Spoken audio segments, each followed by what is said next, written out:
Welcome to the Armchair Trader podcast, and it is the start of a new season of podcasts here. The kids are going back to school, the nights are getting colder, the days are getting shorter, and that means that we are back online with a new season of interviews from people within the finance and trading industry. And we are kicking off this week with Rob Brown, who is CEO of Sugarcane Capital. So welcome to the show, Rob. Thanks, Stuart. Hi.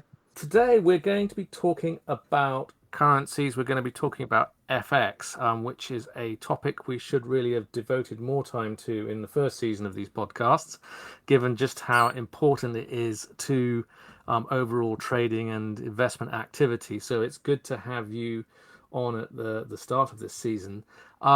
I thought best thing to do would be if you first of all just give us a little bit of background on Sugarcane Capital and what you guys do. Yeah, sure. No, so thanks, Stuart. And obviously, it's a pleasure to be invited to speak on the Armchair Trader. So, give you kind of a background. Sugarcane Capital was incorporated in 2018. We seeked FCA approval to be able to operate money transfers and money remittance. So, fast forward, essentially, we now operate a business where we do money transfers, foreign currency conversions for individuals and corporates. So essentially, if you're an individual and you're looking to purchase a property abroad, or you have investments overseas that you need to purchase, or you're looking to buy big ticket items in another currency, Sugarcane Capital essentially can provide those services where we convert we have a wholesale provider where we convert rates, and the idea is we just provide a really transparent pricing structure based on the amount that investors or private individuals or corporates are looking to convert. And like me, you once worked at CMC Markets and in the what I would call traditional forex broking business. Can you give us a little bit more color on your own background in the FX business and why it is that you decided to make the shift from sort of vanilla FX trading to focus more on this cross-border payments area? Yeah, no, sure. Really good question. And obviously, CMC was, for me, a really good starting point where I spent time learning and understanding more about the financial markets. I spent about 4 years on the sales and trading side of CMC Markets and moved across actually to another company called LMAX. Where we provided more institutional liquidity in FX. So spent obviously about 14 years in that part of the market. In terms of kind of operating a business, looking at the marketplace, there's some really good innovations in the payment side with new technology, challenger banks, and I thought it was a super interesting place to be. And had an opportunity to set up Sugarcane Capital, and felt that it is certainly an area where there's a lot more transparency that needs to happen. I think if we look at the more traditional side of trading on the margin side, it can be quite transparent. It's quite easy. You've got rates. You can see what happens. When we're dealing with money transfers for, let's say, those that are not necessarily using it as an asset to trade with, it's very opaque. So I think there's been a lot of room in there to make some changes to the structure of the way that space works. There's been some really big companies like TransferWise that have done a really great job in breaking down the barriers to providing low cost transactions, and we are looking to follow in those footsteps where we just make it slightly cheaper to convert. And have a really, really simple business model. So, I think the reason why I made that change is because I felt that there was a lot of opportunity where in the normal traditional world, FX is really, really cheap. and I couldn't understand why it was so expensive when there's money transfers needed to be part of the transaction. So I spent a lot of time investigating it. We actually wrote a short white paper which highlighted really the true cost of foreign exchange, and I really wanted to find out why it was so expensive, to convert money and send when we know the actual real rates to get FX is relatively cheap. So we've done a lot of fact finding, a lot of research, and I think that we're in a really strong position to actually, work out and provide a decent rate and still generate revenue, and offering something that's kind of transparent and fair for the end user. I mean, talking to you, it really surprised me this, because when you're approaching the FX markets, there's a lot of talk about how efficient they are, and how, if you're looking at just conventional forex trading, how tight the spreads are, and it conveys this impression of a very efficient market, where there isn't much scope for slippage or scalping or anything like that. But from what you're saying, when it comes to actually physically, or I say physically, moving large amounts of money around the planet out of different currencies, it's actually not as efficient a market as many people assume. Because if you're changing holiday money, it's one thing, but if you're moving like 100 grand or more, say to buy an overseas property, that's something entirely different. Why is it that it is so? I mean, given the research you've done, why is it so inefficient at that level? Yeah, no, it's a really, really good question, Stuart. So I think, throughout our research, we've obviously, we come to the conclusion that we need to split up the actual functions, and we've got the actual foreign exchange part where we convert money, we send it and receive it, and then we've got the actual money transfer. So the money transfer, essentially, what a lot of providers do is provide that for free, but essentially that is actually the real value of what they're providing, and that's actually moving the money around. So the way that they're able to generate revenue is by charging a high markup, for example, on the foreign exchange, and say that there's no money transfer fees. That heavily relies on the banks. Although the marketplace is moving away from the banks and making it more kind of fintech, we're still very heavily reliant on the banks. We need banks to receive the money. We need banks to send the money. We need local banks to send the money to local areas to make it slightly more cost effective. But the package, packing it up together, it provides a service, and I think that's why it's quite difficult to work out what the true cost of it is, really. So yeah, I think it's more to do with the money transfers than it is to do with the actual foreign exchange. However, it's where the foreign exchange is where they make the money. When we're talking about active traders themselves, so somebody who is managing, for example, their own personal portfolio of shares, they might be trading outside of sterling denominated securities. They might be trading larger sums of money. Why is this? Why could this be an issue for them, and why would they need to turn to somebody like Sugarcane Capital? Yeah, no, again, good question. It really boils down to, if you're using your equity broker to send your sterling to, that you need now that person or that brokerage to have sterling based accounts. Now, we know outside of the UK, if you're not really operating in the UK, and you found a broker that provides services to you that you want to use in US dollars, the likelihood is they may not have sterling based accounts. So you may deposit your sterling account with them into their dollar account, which will create super high fees. There's default rates for sending one currency into another currency's bank account, which is extremely high. So it's about sort of being smart. Obviously, you're investing for a reason, and that's to make money. So essentially, it starts with how you make that transfer. Do you want to save money? Do you want to maximize, obviously, the money that you send to that broker, to make it more cost effective? So essentially, it's just about breaking down the costs, and it's about asking the right questions. Ask your broker, can I send my sterling to you?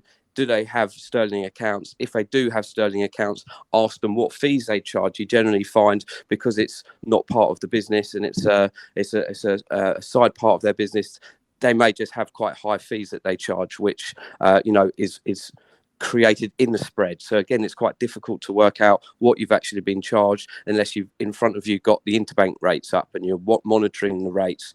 So you just sort of trust that your price is getting converted at a decent rate. So I think the big thing that we've done throughout the whole research is we've found out the most sophisticated clients get the best rates. Now, to become a sophisticated client, all you need to do is ask the right questions. So we've encouraged and provided some feedback in terms of what questions you need to ask your broker in order to make sure that you can, it may just be simply asking them what their fees are. And then, having some commitment from them to make sure that they convert at those same rates, asking whether the rates are in the spread or whether there's a separate commission and how that works. So, yeah, I think what we're trying to educate with the white paper is really just make sure, you're the sophisticated client. And from a Sugarcane perspective, we're not able to service every client and we're not able to provide services to and be beneficial for every product and service. But what we do and what we can do, if you fit within that range, it is good, it's transparent and it's open. And I think that's the key message that we're trying to put out there is actually, if you are aware of what you're being charged, then you can make an educated decision on what you do next. So we're all about being more open, transparent and cost effective, essentially. And when we're talking about this kind of activity, the difference in what you can end up paying is actually quite substantial. And I was quite shocked to find out just what sort of fee or additional cost you could actually be hit with if you're doing a large transaction. Can you give listeners a little bit more color around that? Because I found that really quite dramatic. Yeah, no, absolutely. It is actually very scary. The findings that from our research, we essentially picked 10 well-known brokers, and we created. Essentially, we wanted to get feedback in terms of finding out exactly what we're going to be charged per broker, so we can actually document that and actually have that as part of the research paper. So we essentially. Were purchasing a property in France. We had 100,000 sterling that we wanted to convert into euros, and we wanted to sort of get the rates, and we wanted to work out if we asked questions, we would get it cheaper. So we had, within the white paper, we had, a few key points that we put down. But essentially, if you're not asking any questions, the basic rate from us having a phone call, signing up with a broker, what we were offered with the 10 different brokers is astonishing. So the most expensive to convert £100,000 into euros was €8,000, a fee for just converting that money. The cheapest was €340 for exactly the same service. So the biggest problem here is what we're saying is it's very difficult to work out unless you've got access to the underlying market. We were lucky enough to have access to be able to benchmark every rate that we got. So even though we were informed what they were going to charge, we actually benchmarked it against the underlying market and said, okay, that's exactly where we're at away from where the market is. So yeah, the point is if you choose the wrong broker, you could be many thousands of pounds out for doing something which is the same thing as someone that would maybe charge you €350 for. So it is astonishing. So this is again going back to your original question, why we decided to move into this space, and it's because of there's not much transparency, and there's a lot of opportunity to actually create something which actually adds a lot of value and actually helps people operate and move money around the world, while also being able to make a good revenue stream for a business without affecting anybody's, and actually offering a better improved service. And can you tell us a little bit more about how Sugarcane works in practice, and what you think your edge is? I mean, what you can offer investors when they come to you when they've got these kinds of transactions they want to carry out? Yeah, sure. So look, from our perspective, anything under about 20,000, we're not really, I would say, the most cost effective. There's really good providers like Revolut, for example, through challenger banks, which you pay a subscription-based model for, and they'll essentially give you FX for free. So we can't do anything there because it doesn't really work. Essentially, any more than around about 10,000, then we see the likes of the challenger banks obviously looking to make revenue from that. So again, we've put some of those in the white paper and we've benchmarked where their rates were. And, essentially for larger ticket items, it's a really really very very simple. We can we provide all of our rates on our website in terms of our fees. We have a wholesale rate. We think we've got a good relationships especially from our relationships that we've built over the last 14 years in the FX space with big institutions. So we've got wholesale liquidity that comes to us, and we just essentially mark up based on the volume that a client will trade. So it's really, really, really simple. We can do telephone trading. So, for the larger transactions, we find actually going back to doing more telephone trading where we can guide them through the process, especially if we're talking, larger numbers, 300 or 400, 500,000. They may want some hand holding, especially if we're moving that money around. So they want to know that they can talk to somebody. And we essentially agree the rates, and we will send the funds to their destination. Or if they've got a currency account in their own name, we'll send it back to their currency account in their own name.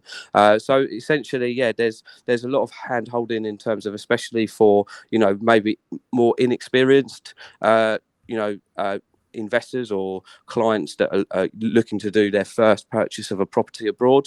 It's quite scary with regards to understanding the whole process. So we want to make sure that we're here to guide them through the whole process while saving them money, essentially. I wanted to now take the opportunity to take a little bit of a step back, because you're the first FX specialist we've had on the show. Can you, from where you're sitting and being a specialist in the cross-border money transfer space, can you give us a little bit of a feel for how Brexit has affected the market, particularly as far as UK investors are concerned, and how that's really changed things in the last year or so? Yeah, no, definitely. So I think what we've, I think across industries we've seen a Brexit followed by COVID.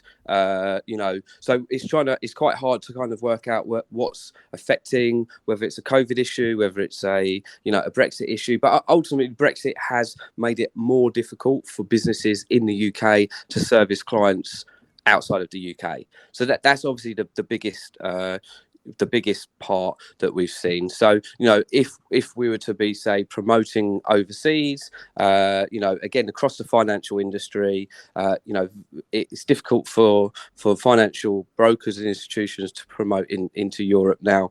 They can get clients from Europe if they maybe naturally come to them, but essentially it's made it really difficult. So that's one thing. It's obviously limited the clients to a certain region. But in our case, we're UK-based business, that we've got a license as a payment license, but we've got some restrictions. In any case, we can only deal with UK-based residents and UK-based corporates. So in that respect, it's not affected us as much, but certainly the larger parties or competitors of ours who have these larger licenses are now having the same restrictions as us. So that obviously helps us slightly. And obviously with regards to COVID, people are traveling less, so that's obviously had some impact in terms of purchasing properties abroad. I'm hoping now things are starting to go back to normal, we're going to start getting more inquiries. Maybe there's been a few people who've gone abroad and now looking at having somewhere to go. But yeah, I think that's obviously something that's affected this part of the industry in terms of obviously less individuals purchasing properties abroad because of the less travel requirements and COVID, etc. So yeah, there's it's definitely and I guess over time we're going to see more and more the impact of Brexit across the industries. But I'd say for our perspective, it's maybe giving us a slight edge in terms of we've got the same now restrictions as those who haven't gone and actually got a European office. And we're recording this actually on the day that El Salvador is adopting Bitcoin as one of its fiat currencies. It's obviously keeping the US dollar as well. What do you think the impact of currencies like Bitcoin is going to have on the cross-border space? Yeah, I think it's already making, especially when we're looking at like the emerging markets, we're looking in places like Africa, using cross-border cryptocurrency seems to be quite normal. So essentially it's happening quite a lot now. I'm pretty certain there's lots of brokers, even the more traditional FX and CFD brokers that are operating, providing their clients with other alternatives to send their money. I think the stable coins are certainly really interesting for cross-border payments, because it means you haven't got the risk of holding Bitcoin. Obviously it's volatile. So essentially having a currency which mirrors what the underlying currency does is obviously beneficial, and actually it can be sometimes cheaper to use than it is the more traditional currencies. But I think the biggest reason, we don't do any cryptocurrency through Sugarcane. Part of the reason is it's extremely difficult to get banking. If they're aware that you're doing crypto, there's obviously new regulations that come involved now, which means that you have to register with the FCA as a crypto asset firm. So there's certainly a lot more restrictions in place, making it a lot more difficult for even regulated firms to operate in crypto. But certainly it's only, just sort of my background on that. So I was involved with helping the launch of LMAX Digital, which is a big digital crypto exchange for institutional and professional clients. So from 2017, certainly saw it as a really interesting asset class. You could call it an asset class, I guess, or I don't know what we call it, but like a crypto, like an asset class. And obviously, so I'm super interested in looking at it. It's fantastic that countries, El Salvador, are also now looking to adopt it as their currency, or a way to. And I've even heard that they were going to penalise those that don't accept crypto. So I don't know how how that works. Or did you hear much about that? No, I haven't heard about that. No. So that's strange that they're going to penalise those who don't allow you to pay with crypto. So, it definitely shows you now, we're having, it's going to, the adoption's happening. Big banks are doing it. So to get mainstream, it's going to take a bit of a while. I think every time crypto becomes in the mainstream, we see Bitcoin go up, rally high. It brings in another, different kind of client segment. So I feel that the last remaining client segment are those which have got large shareholders, pension funds, big banks. So once they've actually fully adopted, then I don't think we may not call it crypto. We'll just use it, I think. So Yeah. Just finally, I wanted to ask you, I mean, in terms of the sorts of people who should be looking at a solution like yours, can you just give us a little bit more flavor on that? Who might find it useful? I know you've already mentioned somebody who's maybe looking at buying a property abroad, who's based here in the UK. Also potentially somebody with a large investment portfolio who might need to be worried about their currency exposure. Is there anyone else who you find yourself dealing with on a regular Yeah, basis? sure. So we've had lots of different types of clients. It's quite interesting because you're not only, previously dealing with more finance-based professionals, or certainly those that are more experienced with the financial market. So, we cover a vast range of different types of, clients. So, we've even got brokers that use us for their currency exchange, because we provide them a better rate than what they do with their providers. So we have brokers that use us.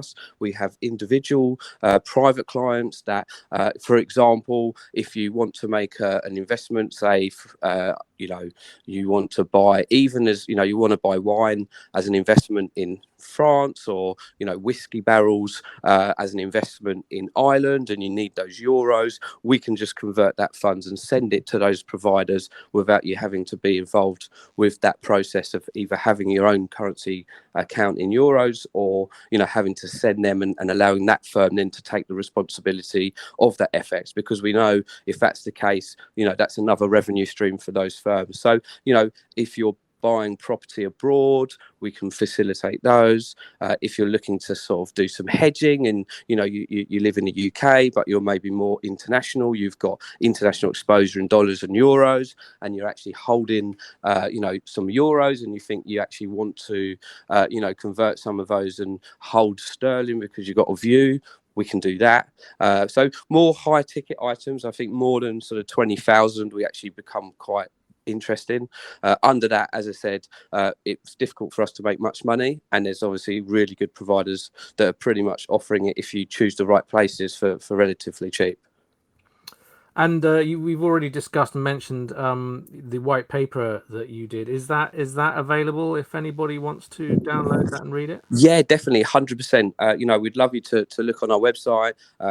There's a download link there. Maybe we can share it on the podcast where you can just download it. We just ask for you to just put your name and email address in, and then we will, then you can just download it and read the white paper. The white paper is super interesting in terms of identifying how you can, what kind of questions you should be asking to get the best rates. It shows you if you choose the wrong broker, how detrimental it can be to you. And we've also done some research into whether you should use a technology only based provider, or whether the difference between an account management based service. So essentially, if you're using like a technology based technology based firm only, we know that there is tends to be money, we're moving money around, so it gets held up. There's KYC issues, there's source of funds issues. So having only a technology only based broker for large amounts can sometimes cause more anxiety because you don't have an account management or you don't have anyone to talk to. So there's really but the technology based are very transparent and open and give you the best rates from the start. So the account management services can also match those rates and even provide it slightly cheaper, but they start off much higher. So again, it boils down to having those questions about the right type of questions you need to ask in order to get the best rates and the best service. And it's not only about the best rates, it's actually about getting your money delivered on time, where it should be, relatively hassle-free and at a reasonable price. So I think that there's more in it than just what is the rate, and so I think that's also an element to it as well. But it's definitely interesting. We would love for you to download it for sure. And if anyone wants further information, assuming they can go to your website, which is sugarcanecapital.com. Yep, that's it, sugarcanecapital.com.